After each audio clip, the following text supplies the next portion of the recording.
अक्रूर जी जब डुबकी मारते हैं तो पानी में देखते हैं कि भगवान कृष्ण बैठे हैं और बलराम पांव दबा रहे हैं। अक्रूर जी घबरा गए कि मैं तो कृष्ण को रथ पर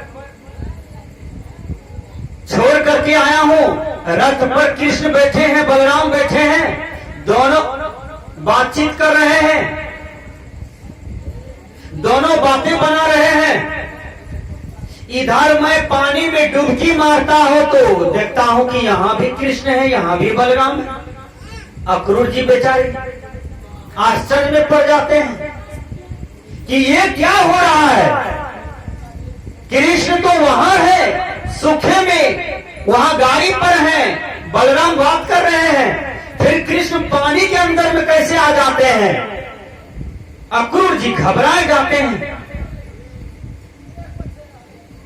अक्रूर जी 7 बार डुबकी लगाया और पानी के अंदर में जब दृष्टि देते हैं तो वहां भी कृष्ण को देखते हैं, और इधर जब निहारते हैं सूखे जमीन पर तो वहां पर भी कृष्ण बैठे हैं। अक्रूर जी घबरा गए। अक्रूर जी सोचते हैं अब क्या करें, मैं ये भगवान से प्रश्न करूं, पानी के अंदर में जो कृष्ण है मैं इनसे प्रश्न करूं कि वो जो सूखा गाड़ी पर बैठे हैं मैं उन भगवान से प्रश्न करूं। अक्रूर जी पानी में डुबकी लगाए और पानी के अंदर में जो कृष्ण भगवान थे, कृष्ण कहते हैं कहिए अक्रूर चाचा क्या हाल है आपका। अक्रूर चाचा बेचारे कल जोड़ करके खड़े हो गए,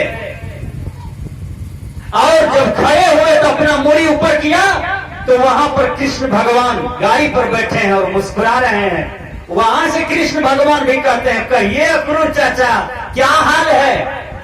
अरे पानी के अंदर में भी वही प्रश्न है, यहाँ सूखे में जो कृष्ण बैठे हैं यहाँ भी वही बात बोला जा रहा है।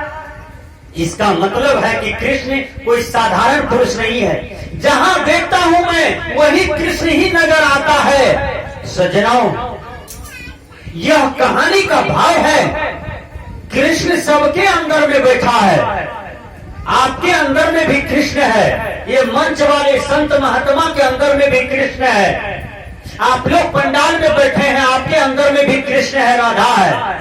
वो क्या है? चेतन। वो क्या है? आत्मा। जो समदर्शी होता है, जिसकी दृष्टि साफ हो जाता है, जिसको दिव्य दृष्टि हो जाता है, आत्मज्ञान हो जाता है, वो सब में कृष्ण को ही देखते हैं, सब में राधा को ही देखते हैं। बोलिए राधा रमन की, आनंद कंद भगवान की। इसलिए यही आत्मा का नाम राधा है, यही आत्मा का नाम कृष्ण है, यही आत्मा का नाम राम है, यही आत्मा का नाम हजार है। इस आत्मा को जो नाम से आप पुकार लीजिए, ये आत्मा सब में सेटिंग करने वाले हैं, सब में प्रवेश करने वाले हैं। इसलिए अक्रूर जी आते हैं और कल जोड़ करके खड़े हो जाते हैं, कहते हैं महाराज कृष्ण आपसे एक प्रश्न है, मैं जहां भी देखता हूं आप ही नजर आते हैं। तब कृष्ण उसको समझाते हैं, हे अक्रूर, मैं तो इस पृथ्वी पर अपना रूप को रचा हूं। हे अक्रूर जी महाराज, आप मेरे परम भक्त हैं, मेरे पतला ज्ञान को, मेरे पतला रहस्य को एक तुम ही समझ सकते हो और कोई नहीं समझ पाएगा। अक्रूर जी कहते हैं, हे भगवान कृष्ण, आपको जन्म दी है माँ देवकी, वासुदेव, क्या वो भी आपके रहस्य को नहीं जानते हैं? क्या वो भी नहीं जानते हैं?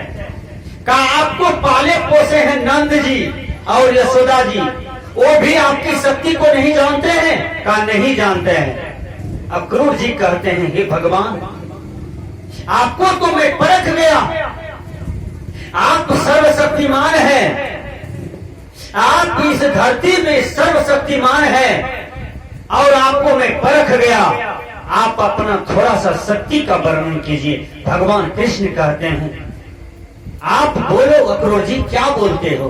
कहा, मैं जिधर भी देखता हूं उधर कृष्ण ही नजर आता है, ये क्यों हुआ? ये कैसे हो गया? कहा आप मेरे परम भक्त हो, इसलिए आप जहां भी दृष्टि दोगे उस तुमको कृष्ण ही नजर आए। मैं कुत्ता में कृष्ण को देखता हूं, बिल्ली में कृष्ण को देखता हूं, नेरिया में कृष्ण को देखता हूं, ये खुट्टा में, नारियल गाछ में, वह पिलर में, ये मकान में, सब जगह मुझे कृष्ण ही नजर आता है। यह दृष्टि पाने के लिए विचार कीजिए, आपको दिल साफ करना होगा, अपनी आत्मा को साफ करना होगा। सब में कृष्ण बैठे हैं, विचार कीजिए। एक बार यही बात का डिस्कशन हो गया। भगवान कृष्ण का परम भक्त था एक आदमी, उसने प्रश्न कर बैठा, कहा हे कृष्ण, जब सब में आप हैं तो हमारे गांव में ये पागल हाथी है, उस पगला हाथी में कौन है? कहा उस पगला हाथी में मैं ही रहता हूं। कहा पगलवा हाथी में आप ही रहते हैं? कहा हाँ। कहा बढ़िया हाथी है एक और, उसमें? कहा उसमें भी मैं ही रहता हूं। कहा ठीक है, मैं तो सबसे बढ़िया भक्त हूं आपका। कहा हाँ, इस गांव में तुम सबसे परम भक्त तुम ही हो मेरा, निकटवर्ती शिष्य तुम ही हो मेरा, और सबसे बढ़िया चेला तुम ही हो मेरा। इसलिए क्या चाहते हो? कहा मैं पगला हाथी के पास जाता हूं, क्योंकि उसमें तो आप हैं, आप तो हमको नहीं मारिएगा। भगवान कृष्ण कुछ नहीं बोले।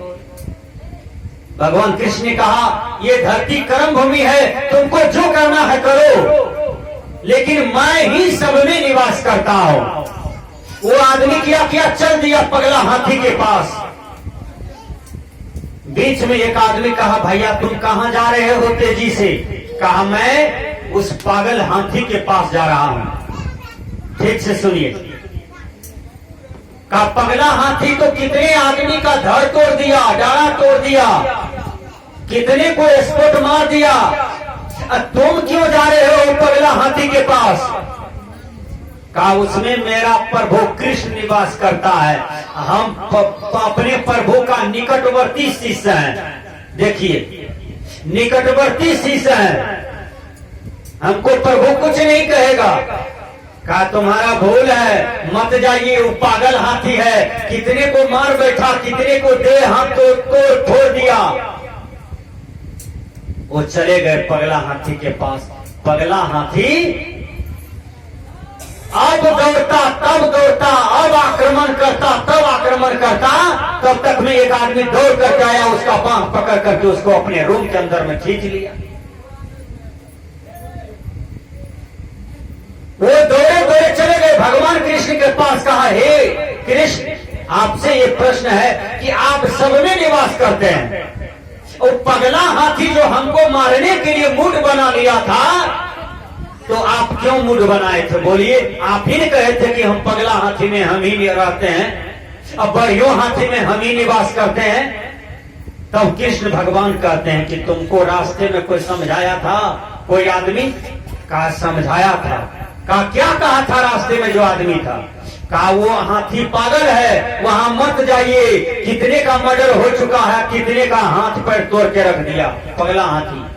कहा जो आदमी समझा रहा था यह बात, तो उस आदमी में कौन था?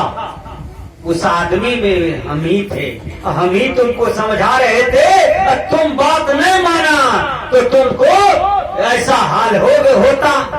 अरे हम ही तुमको समझा रहे थे उस समय, तुम मेरा बात नहीं माना तो तुम्हारा हाल गड़बड़ होता।